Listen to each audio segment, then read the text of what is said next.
Buenos días, buenas tardes alumnos, buenas noches, ¿cómo están? Bueno, acá estamos nuevamente con la materia sociología y bueno, me interesaría, podríamos hacer un recuento de lo que estuvimos viendo hasta ahora, ¿no es cierto? Mi nombre es Ethel, recuerden, ya nos vamos a conocer personalmente. Bueno, también estamos juntos con Horacio, con Matías, que estamos presentes en todo en esta construcción de la materia, ¿no es cierto? Bueno, espero que estén muy bien por sobre todas las cosas y que se estén cuidando y haciendo las cosas todo lo mejor que podemos todos. Bueno, nosotros estuvimos viendo en sociología, en principio vimos, ustedes han visto en la unidad 1, toda la mirada sociológica, lo que era la construcción de la subjetividad, el análisis crítico de lo cotidiano, las características de esta modernidad y posmodernidad, y cómo se construye la subjetividad. Eso lo vimos en la unidad 1, y en la 2 vimos la sociología como ciencia, en qué momento surge la sociología, la importancia que tuvo la revolución industrial, la francesa y también la revolución americana en el surgimiento de esta nueva ciencia que la llamamos sociología, y los padres fundadores de la sociología, Comte, que fue el padre fundador, quien le colocó el nombre, y luego algunas ideas centrales en Durkheim, como también la mirada desde la teoría conflictiva, desde el pensamiento de Marx. Y ahora llegamos a la unidad 3, donde estamos tratando de ver cómo la organización, que es algo que a ustedes en sí les preocupa como futuros licenciados en administración, cómo las organizaciones pasan a ser un objeto de estudio de la sociología. Y eso es lo importante, ver cuál sería la mirada sociológica que podemos hacer de lo que es la organización. Nosotros podemos decir que siempre, como hacemos siempre en sociología, porque no lo podemos dejar de hacer por una cuestión metodológica, es recurrir a la historia. O sea, tenemos que saber, y ustedes ya en algunas materias lo deben haber visto, en teoría general, teoría y en economía, algunas teorías de la organización, para ver quiénes fueron los padres fundadores y cómo miraron a la organización en ese momento. Si nosotros tenemos que definir qué es una organización, la organización fundamentalmente incluye muchas cuestiones. Es una institución social, es una institución social y por sobre todas las cosas un sistema de actividades que están en conjunto y donde todos desempeñan distintos integrantes, distintas acciones y distintas actividades en esa institución. Y esas actividades a su vez están coordenadas y también están relacionadas, y existen entre esas actividades expectativas recíprocas. Hay tareas, hay división de trabajo. En ese conjunto de actividades se constituye dentro de una organización una estructura. Hay estructuras micro, estructuras macro, pero todas esas estructuras se organizan en una institución, en un tiempo y en un espacio, que son dos variables fundamentales para poder definir las organizaciones. Todas esas organizaciones, a su vez, van a fijar fines. Y hay distintos fines, porque en todas las organizaciones no todas tienen los mismos objetivos y los mismos fines, pero en sí siempre hay objetivos económicos, políticos y culturales. Por eso hablamos de organizaciones con fines de lucro y otras organizaciones sin fines de lucro, pero todas sí tienen que tener un esquema organizativo para poder funcionar y llegar a lo más óptimo, que es el objetivo planteado en su iniciación. Si nosotros tendríamos que definir que la administración es esa acción de administrar, gobernar, cuidar, y en muchos lugares, en muchos momentos, la administración ha sido utilizado otro término que es organización en vez de administración. Pero en realidad lo decimos en forma general: administrar, organizar. Pero toda organización es una institución que tiene contenidos. Y toda esa organización lo que tiene son grupos. Forman grupos que son formales, dado por la misma actividad de la institución, y grupos informales. Pero yo siempre hablo esto en clase, que me parece muy importante, que todo grupo tiene 3 elementos fundamentales.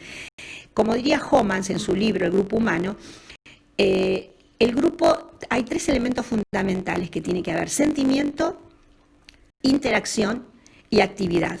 O sea, tiene que haber vínculo, cosa que hoy no lo podemos tener con esta pandemia, pero es importante el vínculo entre la gente. La interacción, ¿por qué interacción? Porque es un ida y vuelta, uno con el otro. No es como en este caso que hablo yo y no puedo comunicarme con ustedes. Y tiene que haber una actividad, porque la actividad tiene que ver con la tarea asignada a cada uno en esa organización. Bueno, dicho esto, podemos decir que el padre fundador, sí, de la administración ha sido justamente Taylor. Ustedes lo deben saber mejor que yo todavía porque son estudiantes de esta carrera que es la administración pública. ¿Y qué decía Taylor? Miren lo interesante, se lo voy a leer tal cual. Dice que la administración es una disciplina científica que contiene principios generales con una determinada filosofía. Y el objeto principal de la administración es la de asegurar la máxima prosperidad para el patrón junto con la máxima prosperidad para los empleados.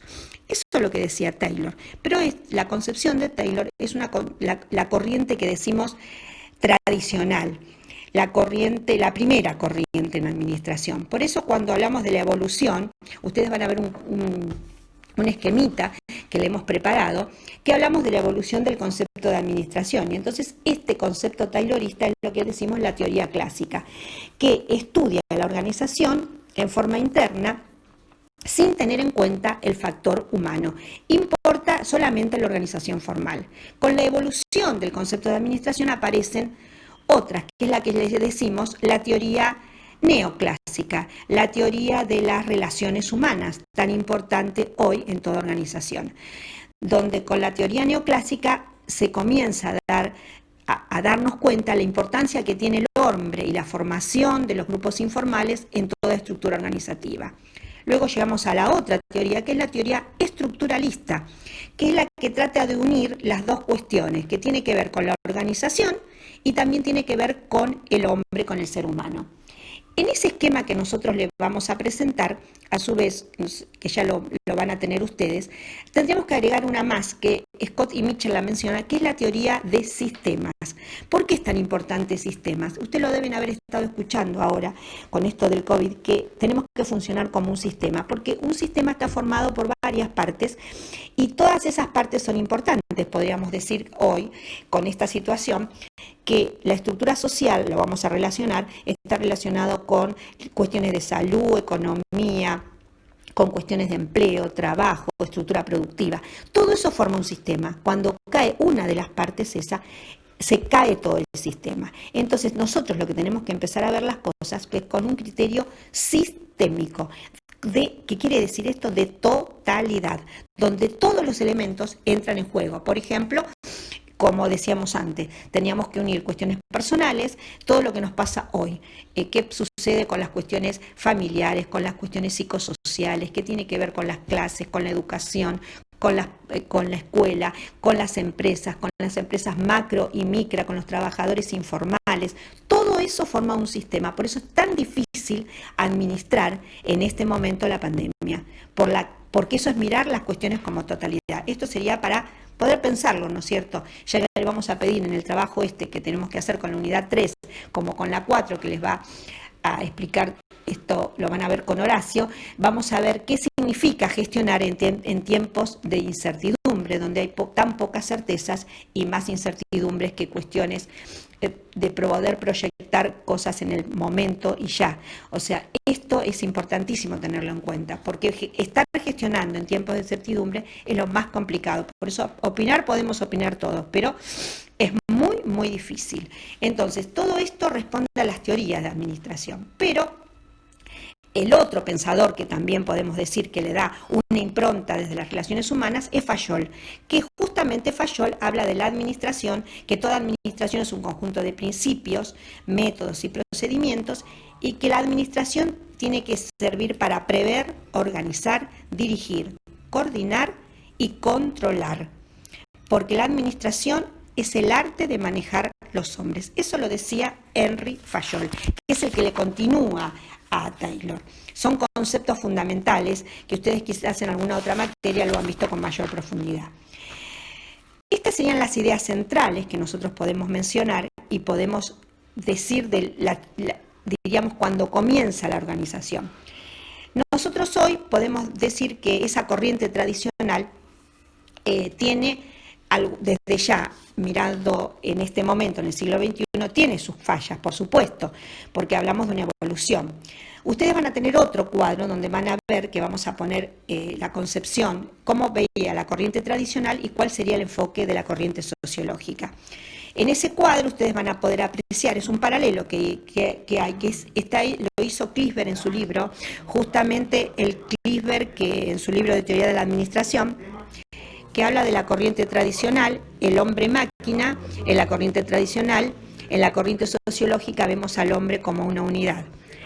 En la corriente tradicional también vemos en la concepción de motivación el hombre como homo economicus, y en la corriente sociológica que el hombre no trabaja solamente por cuestiones de salario, sino porque hay una motivación compleja, porque el trabajo es fundamental, es estructurador de personalidad. En la concepción del individuo y la empresa vamos a decir que en la concepción tradicional el hombre estaba aislado, y en la corriente sociológica el individuo es un hombre socialmente integrado. Y aquí viene otro tema, que es qué pasa con la autoridad en la corriente tradicional. Con la corriente tradicional, la autoridad es una autoridad formal. Yo tengo que cumplir lo que me mandan y lo que me indican en una estructura formal. Pero en cambio, en la corriente sociológica la vemos la autoridad como fenómeno sociológico, que ya lo van a ver cuando lo analicen con Horacio, el concepto de Foucault, qué significa justamente la autoridad y el poder en la sociedad y mucho más hoy en estos contextos. Y por último vemos la concepción de la relación entre el individuo y la empresa, y vamos a ver que en la corriente tradicional hay una ausencia de conflicto o trata de no verse, y en la corriente sociológica lo que tratamos de ver por sobre todas las cosas es determinar los conflictos. ¿Por qué? Porque el determinar y analizar los conflictos es lo que a nosotros nos va a permitir lograr el objetivo en la empresa. Si los conflictos los tapamos, no los vemos y justamente no podemos solucionar, que es uno de los problemas fundamentales y eje en la sociedad que vivimos y en el momento actual. ¿Por qué? Porque es fundamental empezar a trabajar y administrar conflictos, porque como esta sociedad tenemos más conflictos a veces que soluciones, tenemos que administrarlos y ver cómo podemos ir saliendo de todas esas situaciones para tener un bienestar, no solamente económico, también un bienestar psicológico, un bienestar físico, un bienestar que tiene que ver con la vida del hombre, tener mejores situaciones de vida y mejores, digamos, proyectos, porque el hombre necesita estar con las necesidades básicas satisfechas para poder proyectarse, si no es muy difícil. Bueno, estas son algunas ideas básicas, algunas cuestiones fundamentales del concepto de cómo podemos mirar a una empresa y cómo la tendríamos que mirar hoy, pero para eso hubo una historia, una corriente tradicional que la miró de una manera, que tuvo un valor, pero en este momento necesitamos mirar a eso, ponerle otros ingredientes. Bueno, espero que esto los pueda ayudar a leer todo y luego para presentar ese trabajo que le pedimos y que les vaya todo muy bien. Cuídense, besos para todos.